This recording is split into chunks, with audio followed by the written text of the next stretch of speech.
हम भारत के लोग चाय कैसे बनाते हैं? पहले पानी डालते हैं, उसमें थोड़ा सा दूध डालते हैं, फिर चीनी डालते हैं, फिर चाय की पत्ती डालते हैं।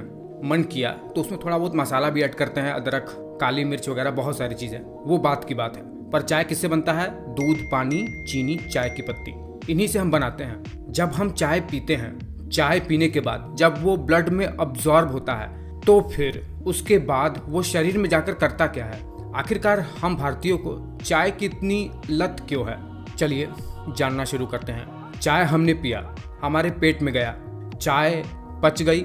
चाय में जो दूध होगा उससे हमें प्रोटीन मिल जाएगा, फैट मिल जाएगा और कार्बोहाइड्रेट मिल जाएगा। ये सब शरीर में जाकर अब्जॉर्ब हो जाएंगे।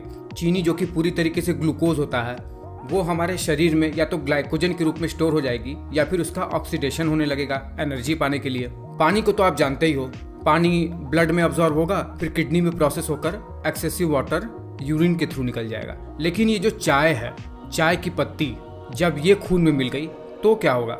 चाय में मूलतः 4-5 केमिकल कंपाउंड पाए जाते हैं जो कि हमारे शरीर पर प्रत्यक्ष और अप्रत्यक्ष रूप से बहुत तीव्र प्रभाव डालते हैं जब उसे लॉन्ग टर्म में इस्तेमाल किया जाए। चाय में तो सबसे पहले होता है कैफीन, दूसरे पर होता है पॉलीफेनॉल्स, तीसरे पर होता है टैनिन्स, उसके बाद कुछ अमीनो एसिड्स, बहुत थोड़े से विटामिन्स और मिनरल्स, कुछ पिगमेंट्स जो चाय को कलर देते हैं, और कुछ वॉलेटाइल सब्सटेंसेस जिसके वजह से हमें चाय में सुगंध आता है। देखिए, सबसे पहले कैफीन की बात करते हैं। कैफीन जैसे ही हमारे ब्लड में आता है, ब्लड के थ्रू ये पूरे शरीर भर में सर्कुलेट होने लगता है और ये बहुत छोटे छोटे मॉलिक्यूल्स होते हैं। ये क्या करते हैं? सीधे हमारे ब्लड ब्रेन बैरियर को क्रॉस करके हमारे ब्रेन के अंदर चले जाते हैं। वहाँ पर एक इम्पॉर्टेंट रिसेप्टर है हमारे न्यूरॉन के ऊपर, एडिनोसिन के रिसेप्टर, उन्हें ये ब्लॉक कर देते हैं। ये एडिनोसिन के रिसेप्टर क्या करते हैं? इन्हीं की वजह से हमें नींद आती है, इन्हीं की वजह से हमें स्लीपीनेस, थोड़ा थकावट सा और आलस सा महसूस होता है। कैफीन जैसे गया, वहाँ पर इन रिसेप्टर से बाइंड हुआ, हमें आलस आना बंद, हम जबरदस्ती ही अलर्टनेस महसूस करने लगते हैं। बॉडी का जो नेचुरल प्रोसेस है आलस आना, उसको ये ब्लॉक कर देगा। और क्या, काम करना है, रात भर जगना है, तो बस चाय कॉफ़ी उठाए, पीना शुरू किए, कैफीन का इंटेक लिए, बस एनर्जी आ गई। ये हो गया कैफीन का काम। अब आते हैं पॉलीफेनॉल्स पर। पॉलीफेनॉल्स बहुत ही इंपॉर्टेंट सब्सटेंस है हमारे शरीर के लिए। ये एंटीऑक्सीडेंट्स होते हैं। एंटीऑक्सीडेंट्स क्या होते हैं? हमारा शरीर जब हम एक्सरसाइज करते हैं, बहुत ज़्यादा धूप दौड़ करते हैं, धूप से हमारी स्किन जब डैमेज होती है तो कुछ ऐसे वेस्ट प्रोडक्ट हमारे शरीर में जनरेट होने लगते हैं जिन्हें फ्री रेडिकल्स कहते हैं। ये एंटीऑक्सीडेंट्स इन फ्री रेडिकल्स को किल करने का काम करते हैं, इन्हें शरीर से बाहर निकालने का काम करते हैं, जिससे हमें कैंसर ना हो, कोई भयानक बीमारी ना हो। बहुत इंपॉर्टेंट है एंटीऑक्सीडेंट। ये पॉलीफिनॉल्स चाय में भी पाए जाते हैं, यही एंटीऑक्सीडेंट्स। पॉलीफिनॉल्स भी कई प्रकार के होते हैं। चाय में फ्लेवोनॉइड्स पाया जाता है, उसमें भी कैटेकिन्स नाम का एक केमिकल पाया जाता है जो शरीर को कैंसर जैसे बीमारी से बचाने का काम करता है। तो एक पॉजिटिव बात सामने आ गई कि चाय से हमें एंटीऑक्सीडेंट मिल जाता है। कैंसर वगैरह, डायबिटीज़ वगैरह के खतरे को ये बहुत हद तक कम कर देता है अगर हम लोग डेली एंटीऑक्सीडेंट लेंगे। तीसरे नंबर पर चाय का जो केमिकल है वो है टैनिन्स।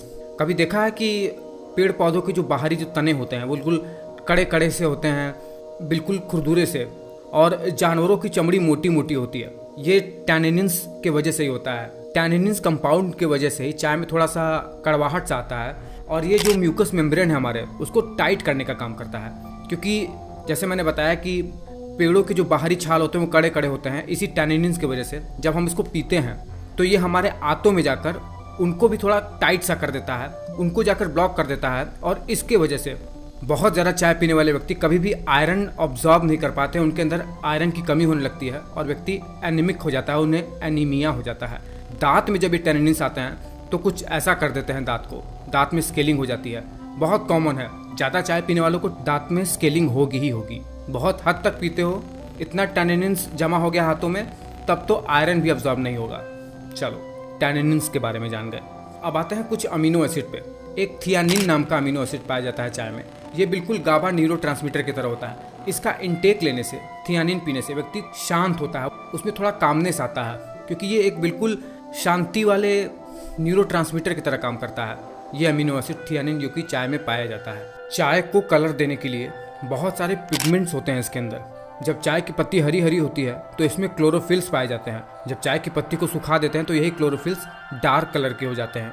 और इनमें एक स्पेशल पिगमेंट भी होता है इस चाय की पत्ती में, ये होता है कैरोटिनॉइड्स। इसी की वजह से चाय का जो कलर है थोड़ा सा ब्राउनिश पीले रंग का आता है। और ये भी एक एंटीऑक्सीडेंट की तरह काम करता है। ये पॉलीफिनॉल्स ही तो होते हैं। चाय को खुशबू कौन देता है? कुछ ऐसे वोलेटाइल कंपोनेंट होते हैं चाय में जो कि चाय को खुशबू देते हैं। वोलेटाइल शब्द से घबरा मत जाना। वोलेटाइल का मतलब ये होता है जो बहुत ही इजीली वेपोराइज होकर सुगंध दे, एरोमा दे। जैसे चाय में एल्डिहाइड्स हो गए, अल्कोहल्स हो गए, कुछ ईस्टर्स हो गए और कुछ टर्पीन्स हो गए, ये चाय को सुगंध देते हैं। देखो, बहुत ही साधारण से शब्दों में बताने का प्रयास किया है। अंग्रेजी शब्दों से घबराना मत। थोड़ा सा समरी देता हूँ। देखो, चाय में कैफीन होता है जो हमें कभी नींद नहीं आने देता है। चाय पिए, ब्रेन में कैफीन अपना काम किया, हमें नींद नहीं आएगी, हम अलर्ट महसूस करेंगे। दूसरा क्या होता है? टैनिन्स। टैनिन्स क्या करता है? पेट में जाकर आयरन अब्जॉर्ब होने नहीं देता है, दांतों में स्केलिंग करता है। इसी की वजह से ही जानवरों की चमड़ी से लेदर बन जाती है, टैनिन्स की वजह से। पॉलीफिनॉल्स होता है जो कि बहुत ही अच्छा है हमारे हेल्थ के लिए, एंटीऑक्सीडेंट है। इससे शरीर में जो वेस्ट प्रोडक्ट बनते हैं फ्री रेडिकल, इन्हें खत्म करने का काम करता है। हमें कैंसर नहीं होता, डायबिटीज़ जैसी चीज़ें नहीं होती हैं। थोड़े बहुत मिनरल्स होते हैं सुगंध के लिए, कुछ अल्कोहल, एल्डिहाइड जैसी चीज़ें होती हैं। बस चाय खून में गया तो थोड़ा बहुत अच्छा भी करता है, थोड़ा बहुत बुरा भी करता है। ऐसा बिल्कुल नहीं कि चाय बहुत हेल्दी ही है या चाय बहुत अनहेल्दी ही है। बस अपने अपने फ़ायदे हैं, जैसा चाहो वैसा इस्तेमाल कर लो।